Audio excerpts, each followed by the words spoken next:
করতোয়া নদীর ভাঙন যেন কেড়ে নিতে বসেছে দিনাজপুরের ঘোড়াঘাটের অসহায় মানুষের শেষ আশ্রয়। সরকারের দেওয়া আশ্রয়ন প্রকল্পের ঘরগুলো এখন নদীগর্ভে বিলীন হওয়ার শঙ্কায়। প্রতিদিন একটু একটু করে এগিয়ে আসছে ভাঙন, আর বাড়ছে শতাধিক পরিবারের উৎকণ্ঠা।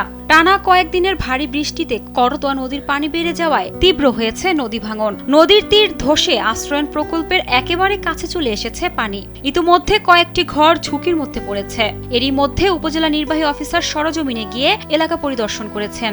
2 একরের ভেতরই ঘর ভেঙে গেছে, টিউবওয়েলটাও তাপত গেছে, এইখানেই ঘর আসলো, সব ভেঙে পড়ে গেছে।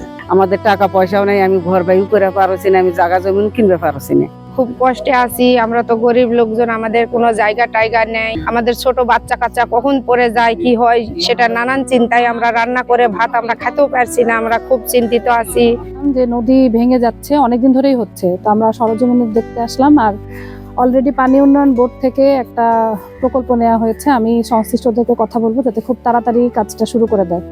এখানে বালুর বস্তা ফেলে ব্লকের মতো করে দিয়ে একটু তাড়াতাড়ি ভাঙন প্রতিরোধে যাতে ব্যবস্থা নেওয়া যায় বিষয়ে আমরা পানি উন্নয়ন বোর্ডের সাথে কথা বলে যত তাড়াতাড়ি সম্ভব আমরা কাজ শুরু করে দেবো।